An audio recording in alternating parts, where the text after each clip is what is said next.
Olha, é um prazer falar de novo com o presidente Rodrigo Maia, que está hoje no foco de todas as atenções de discussão política e daí por diante. E hoje uma decisão que já foi anunciada na sexta-feira, na entrevista que eu fiz com o presidente lá no Palácio da Alvorada, em Brasília.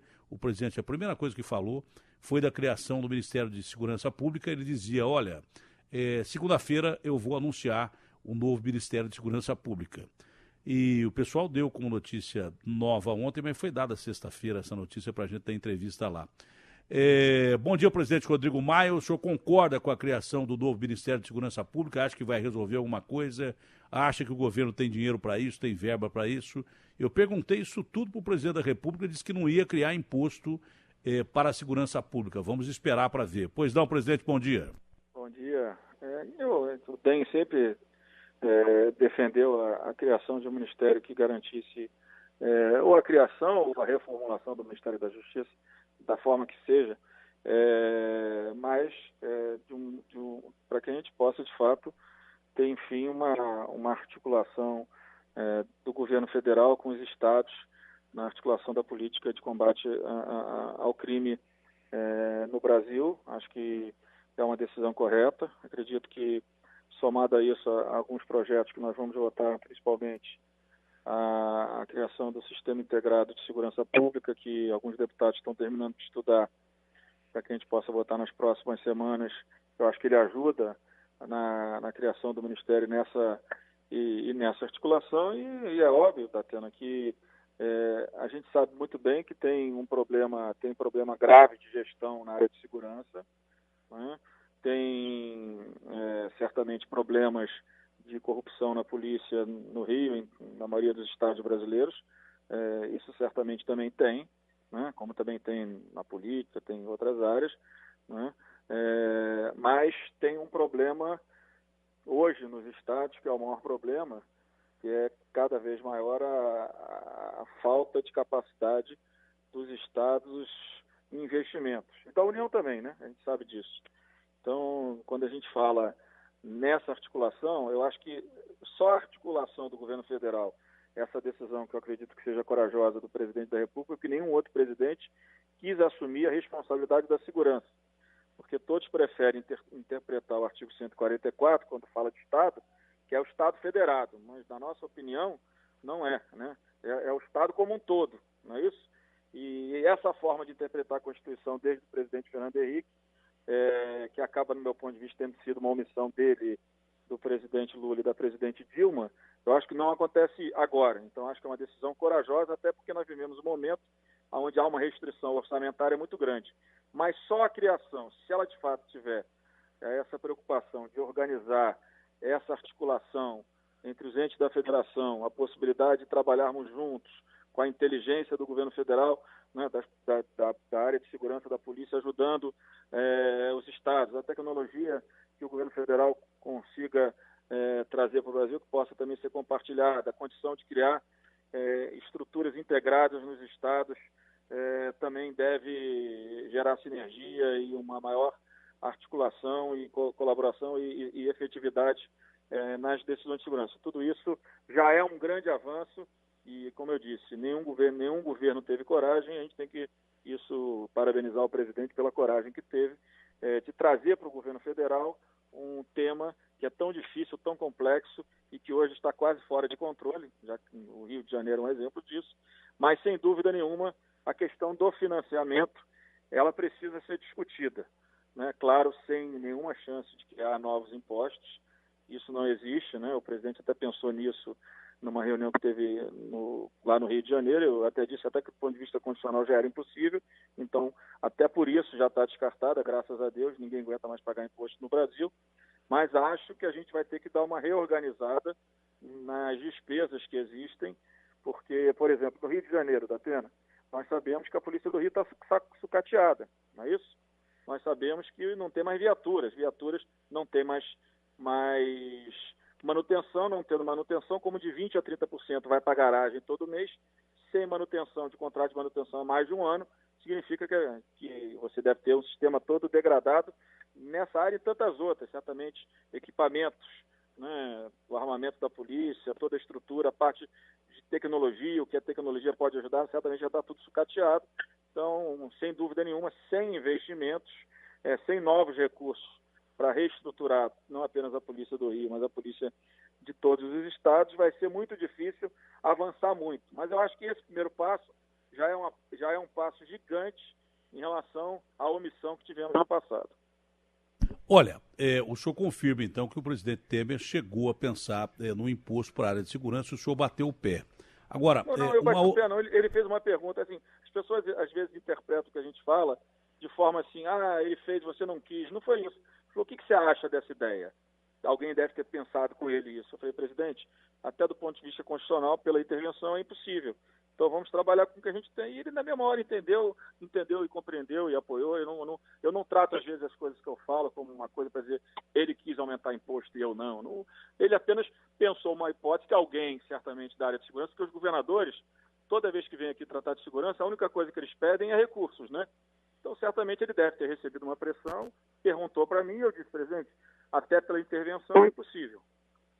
Eu levei um susto quando eu nem perguntei sobre esse assunto, eu perguntei sobre especificamente segurança pública, e o presidente Temer já foi falando logo de cara que foi pensada a intervenção de uma forma mais ampla do que foi só na polícia, que se pensou no afastamento do governador Pezão e que ele foi contra.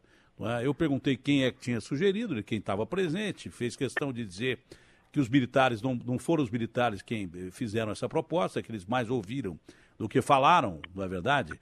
Mas eu levei um susto quando ele disse que lá no seu estado pensou-se na probabilidade do afastamento do governador Pezão. Até então, ninguém tinha dito isso, principalmente o presidente da República.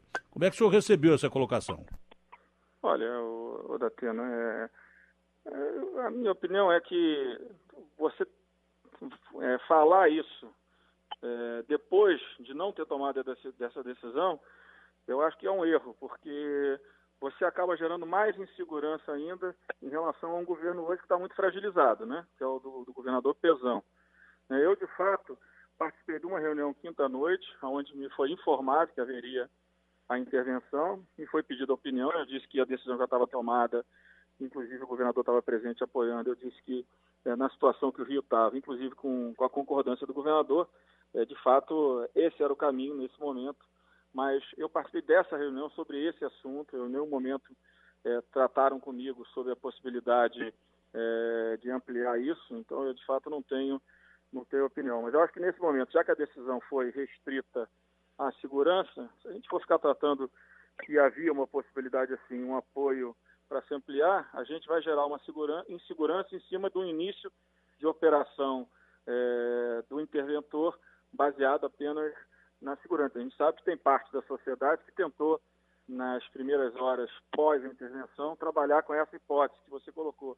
Mas eu não vi mais nenhum movimento nessa linha. Então, eu acho o seguinte, se a gente agora for começar a tratar, deveria ter sido intervenção total ou não, né, tem muitos juristas que defendem isso, né?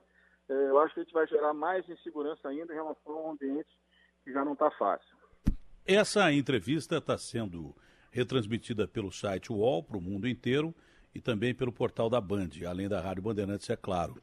Mas o presidente, o senhor me fez uma colocação aí que eu fico bem preocupado. Se chegaram a sugerir ao presidente Michel Temer uma intervenção geral no estado do Rio de Janeiro, mais ampla no estado do Rio de Janeiro, com o afastamento do governador, não complica só o cenário político do Rio de Janeiro ou de quem está fazendo a intervenção. Complica, me parece, que o cenário político nacional, porque é uma ingerência já por parte do governo central em relação, obviamente, que à administração de cada estado da União.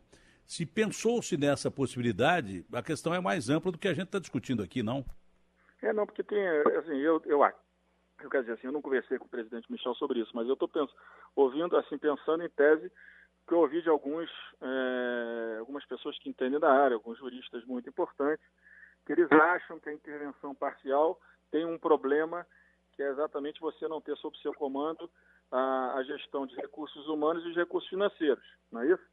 E que isso, de alguma forma, pode atrapalhar a intervenção na área de segurança, mas certamente pela boa relação do Pezão com o presidente Michel, eles terem do mesmo partido, né, há muitos anos, Eu acho que, e pelo governador ter entendido e apoiado a decisão, quer dizer, não foi contra a posição do governador, né, que aí poderia ter conflito, eu acho que essa parte que as pessoas estão, pelo menos onde eu ouvi, preocupadas exatamente dessa integração de recursos humanos e da parte da Secretaria de Administração e da Secretaria de Finanças, eu acho que não tenho dúvida que o governador Pezão vai trabalhar integrado, tem um orçamento de 8 bilhões no estado do Rio para a segurança, uma parte muito pequena para custeio e uma parte muito pequena para investimento. Por isso que eu digo que vai ser muito difícil você reorganizar a Polícia do Rio sem dar as condições necessárias. Por isso que eu digo que certamente o governo deve estar pensando, né, na utilização de parte do orçamento federal, uma reorganização do orçamento federal para poder atender essa intervenção e certamente a partir da criação do Ministério da Segurança, o pleito de dezenas de governadores que vão também demandar recursos, né? Porque essa tem sido a demanda. Você lembra quando se discutiu alguns meses no ano passado a possibilidade da liberação de cassino no Brasil e os governadores disseram junto no Senado, numa reunião com o Eunice, então vamos financiar a segurança pública, não é isso? Eu acho que essa demanda dos governadores ela é permanente, né? Nós temos um problema de fundo, que eu sempre digo que quando a gente fala em criar uma condição, mesmo não sendo a criação de impostos, criando uma nova atividade econômica no Brasil para financiar no curto prazo a segurança, no médio e longo prazo a gente vai ter sempre o problema que a gente discutiu tantas vezes aqui, né, Datena? Do crescimento do déficit da Previdência, não é isso? E este é um problema que nós temos no médio e longo prazo, no curto prazo, cada dia que passa, as condições para que os municípios, mas principalmente os estados e a União, tenham recursos disponíveis para investimento e, nesse caso, nesse momento, para intervenção na área de segurança, cada vez as condições são menores. Então, eu acho que não apenas, acho que a gente tem que trabalhar e colaborar com a intervenção, ver qual parte do orçamento o governo, de fato, está disposto a, no curto prazo, colocar no Rio e talvez nos outros estados brasileiros alguma coisa, que essa demanda virá, mas também continuar pensando como é que a gente consegue reduzir, né, as despesas desse gigante aí, ineficiente, burocrático, que é o Estado brasileiro, a União, e muitas vezes os estados também, que têm gastos desnecessários. Acho que fazer uma radiografia, uma análise detalhada dos gastos para ver aonde a gente pode reduzir e aonde pode se reduzir sem emenda constitucional, não é isso? Para que a gente possa gerar alguma folga, para que a gente possa voltar a investir em segurança, possa voltar a transferir recursos para os estados para melhorar a qualidade da educação, da saúde, né, acabar com filho e hospital. Todos esses temas precisam de investimentos. Então, acho que, além do debate da segurança, a gente precisa rapidamente sentar, sabendo que não pode aprovar a emenda constitucional, aonde a gente pode gerar condições de reduzir despesas dessa grande burocracia ineficiente do Estado brasileiro para que os recursos possam ir direto para a base, direto para a ponta, aonde estão os problemas e, nesse caso, nesse momento, na área de segurança pública.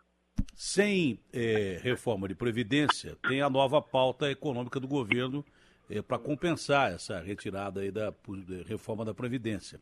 Agora, eu queria saber qual é a chance de aprovação já dessa pauta do governo, nova pauta econômica, que está em tramitação no Congresso. E mais um dia, né, presidente, ficou claro isso para mim, em todas as entrevistas que a gente fez aqui, que um dia essa reforma da Previdência vai cair no colo de alguém, porque senão a situação vai ficar insustentável, não? Claro. Não, eu claro que na pauta que foi colocada semana passada já é uma pauta que está no Congresso, não é novidade. O que eu critiquei aquele anúncio, porque nós precisamos agora discutir o seguinte: aquela pauta da agenda microeconômica, do cadastro positivo, da privatização da Eletrobras, são temas que já estão colocados, né? Sem a reforma da Previdência, nós temos que analisar outros projetos. Eu acho que tem projetos, e nós estamos estudando isso, projetos que possam discutir, né, como eu disse, a organização dos gastos no setor público, mas também no setor privado. Nós não podemos esquecer que todo ano o governo federal abre mão, entre incentivos, exonerações, benefícios, de 285 bilhões de reais. Então, já que não tem reforma da Previdência esse ano, nós temos que fazer isso. Agora, eu sempre digo às pessoas, Datena, Por exemplo, se a gente, vamos dizer que se o Congresso decida com o governo autorizar cassino, né? Isso vai dar o que de arrecadação? Vamos pensar para o governo, 20 bilhões, é um número razoável, um número bom, mas o déficit da Previdência significa que tudo aquilo que o governo arrecada na Previdência, com tudo aquilo que ele paga todo ano, né, essa diferença que hoje chama déficit, porque é negativa, o governo gasta mais do que arrecada com as contribuições, né, todo ano isso cresce, né, cresce liquidamente, quer dizer, entre o que tem para entrar e o que sai, 50 bilhões de reais por ano. Então, vamos dizer que a gente consiga 20, 30 bilhões com a liberação do cassino. Vamos dar como exemplo de uma atividade econômica que não existe hoje dessa forma no Brasil. Em 2 anos, esse dinheiro vai ter que ir para onde? Vai ter que ir para a Previdência. Então, é por isso que você fala com toda razão. Se a gente não entender que a reforma da Previdência ela precisa ser feita para a gente garantir, primeiro, a igualdade de direitos. Não é justo que o setor privado tenha uma previdência e o setor público tenha outra. Que o setor público tenha uma previdência que o teto esteja em 30 mil e o setor privado esteja em 5 mil, o INSS seja 5 mil. E também não é justo que o trabalhador de um salário mínimo, que representa 66% da previdência, se aposente com 65 anos e o setor público, na média, esteja se aposentando com 55 anos. Então, acho que essa transição, onde a gente cobre do servidor público, e também no regime geral, aqueles que ganham mais, que possam trabalhar mais 3, 4 anos, para que a gente possa começar a equilibrar a Previdência, mas, sem dúvida nenhuma, o tema vai cair no colo do próximo presidente, e acho que o melhor caminho, eu estou convencido disso, é que o próximo presidente crie uma nova Previdência, uma Previdência de capitalização equilibrada, onde, inclusive, dentro dessa Previdência, a gente possa garantir a renda mínima, né, o salário mínimo, e incluir nisso rentabilidade de ativos do governo que já sejam distribuídos, principalmente para os trabalhadores que ganham menos, dentro desse fundo. Quer dizer, colocar ações do governo, dividendos de ações do governo, imóveis do governo, você colocar ativos do governo dentro desse fundo, porque ele possa garantir uma rentabilidade extra à renda mínima e que cada um tenha a sua conta para que o brasileiro seja obrigado, os novos brasileiros, né? Os brasileiros que ainda não estão no mercado de trabalho, mas que eles já possam ter uma cultura diferente, a cultura de entender o seguinte: os recursos são finitos, os recursos acabam, as pessoas não acreditam, mas a Previdência de fato está quebrada, 80% dos brasileiros não acreditam nisso, mas de fato ela só não quebra porque o governo federal tem condição de fazer uma coisa que o Estado do Rio não tem, o Estado de Minas não tem, que é emitir dívida, aumentar o seu endividamento, mas vai chegar uma hora que o governo federal vai ter uma dívida tão grande, como a gente às vezes, quando a gente entra no cheque especial, chega uma hora que nossa dívida rolada, que a gente vai, né, renegociando todo mês, ela fica tão grande que o banco chega para a gente e fala: meu amigo, pelo que você ganha, você não tem mais condição de rolar a sua dívida, e aí a gente, o que acontece?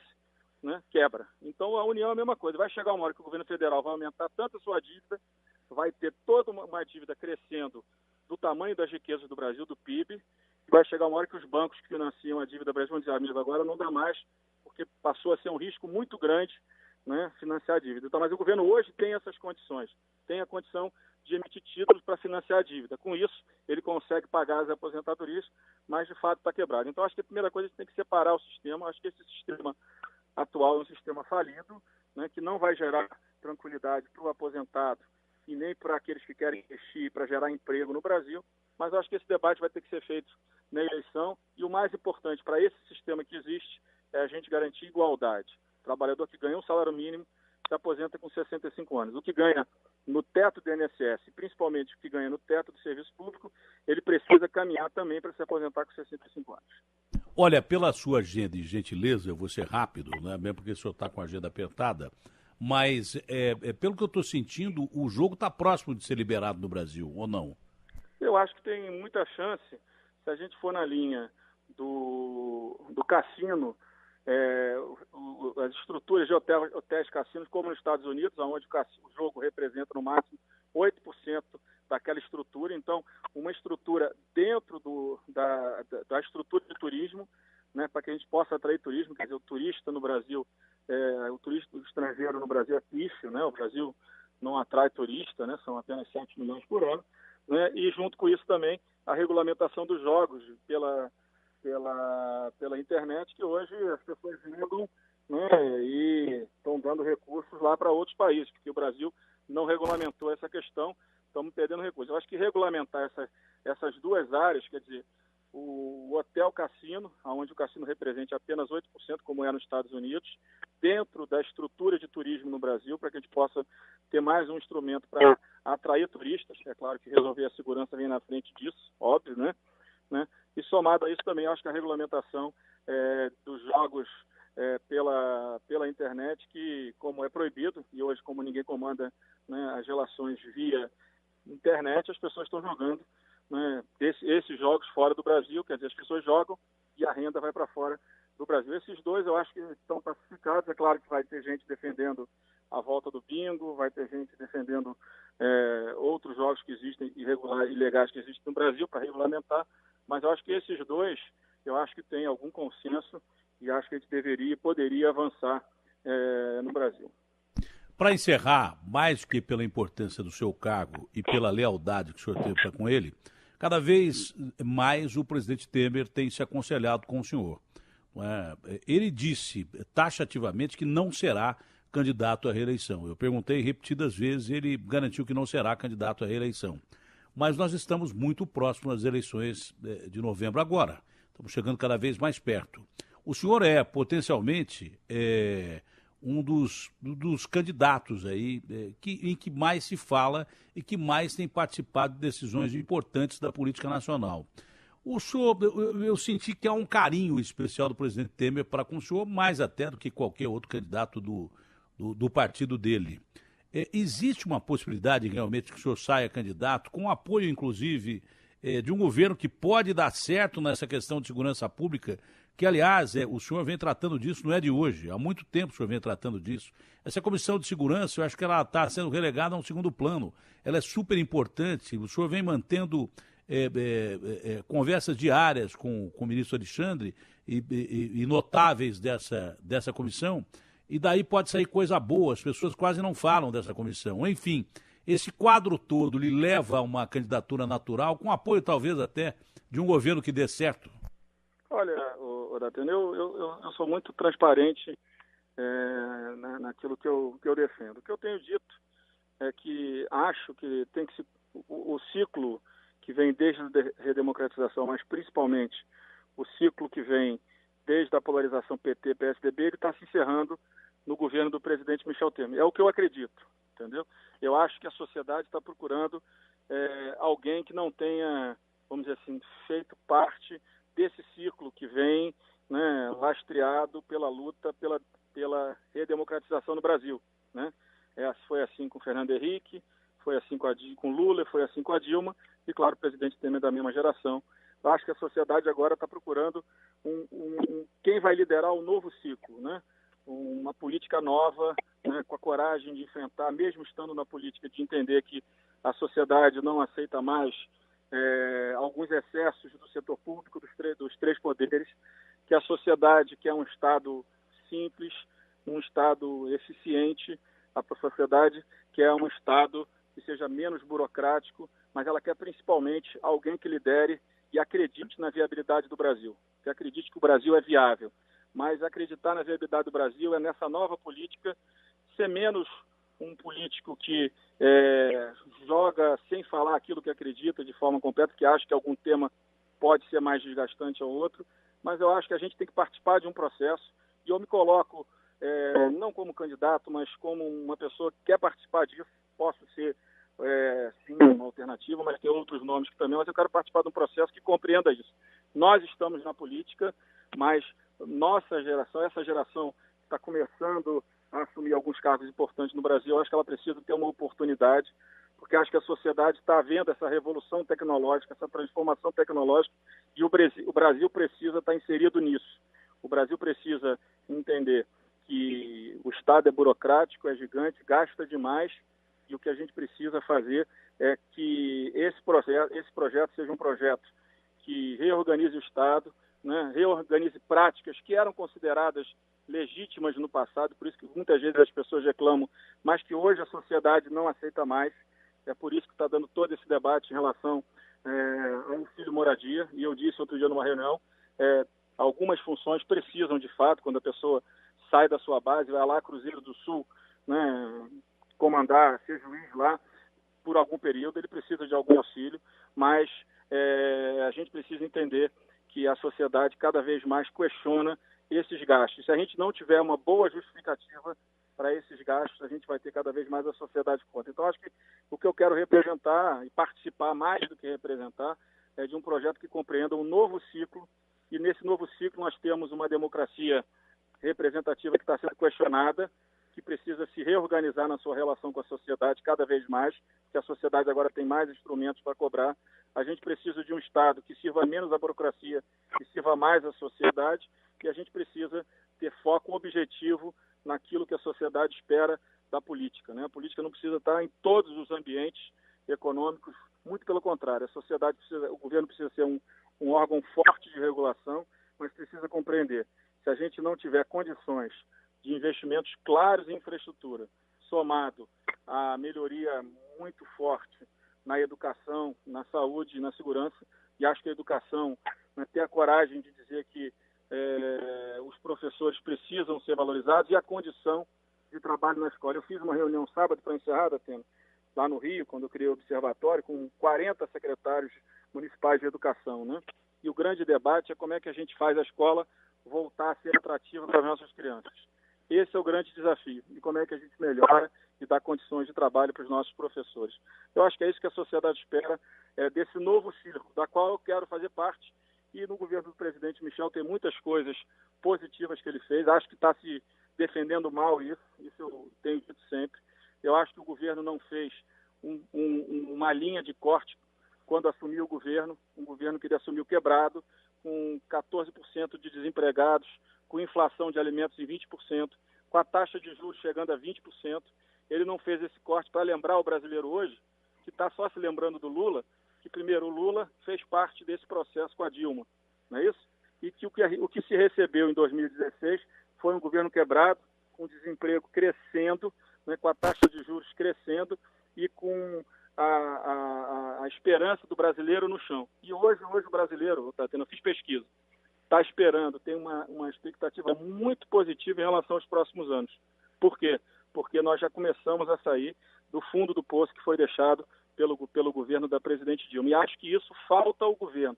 O governo tem uma rejeição muito alta, passou pelas denúncias, a gente sabe disso, mas acho que o governo deveria, e falo isso com a independência de ser presidente da Câmara e não ser membro do governo, o governo deveria fazer uma campanha forte, não apenas para mostrar isso. Olha, nós recebemos o governo nessas condições e o governo está nessas condições, porque eu acho que aquilo que a gente faz, e faz de forma positiva, é correto que a sociedade tenha essa informação. E hoje, infelizmente, ela não tem. Ela tem informação que existe o Michel e que existe o Lula. Ele esqueceu da Dilma e o final do Lula e o governo Dilma foram desastrosos para o Brasil. Hoje nós estamos pagando a conta, né, desse desastre, dessa interferência na economia brasileira que eles fizeram.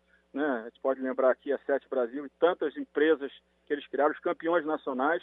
A Oi quebrou, não é isso? O Ike Batista quebrou, né? Então, todos os erros que eles cometeram, né, esse corte não é feito. Então, acho que é importante que, primeiro, as pessoas entendam que a sociedade, os políticos entendam que a sociedade quer abrir um novo ciclo, um ciclo diferente, um ciclo onde alguns gastos que se faziam no passado de forma correta, a sociedade não aceita mais, né?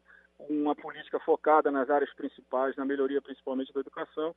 E o que a gente precisa, acho que para ser justo com o Brasil, é que o governo faça, do meu ponto de vista, uma campanha onde ele deixe claro. Eu recebi assim, isso precisa ficar claro, e tenho certeza que no final do ano vou entregar o Brasil crescendo mais de 3%, gerando milhões de empregos, e tenho certeza que o próximo presidente vai receber esse governo com toda a condição, avançando em algumas mudanças fundamentais na estrutura das despesas, quer dizer, gastando menos, o Estado gastando menos, para que sobre mais dinheiro no bolso do trabalhador. É isso que a gente precisa entender.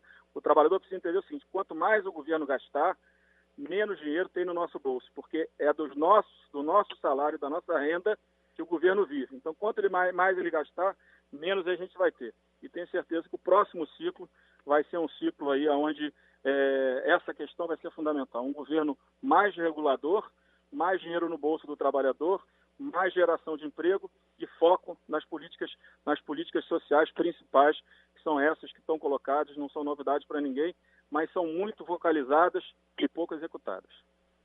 Presidente Rodrigo Maia, um bom dia, ótima semana para o senhor e muito obrigado pela entrevista. Obrigado, até. Bom dia. RB fechada com você.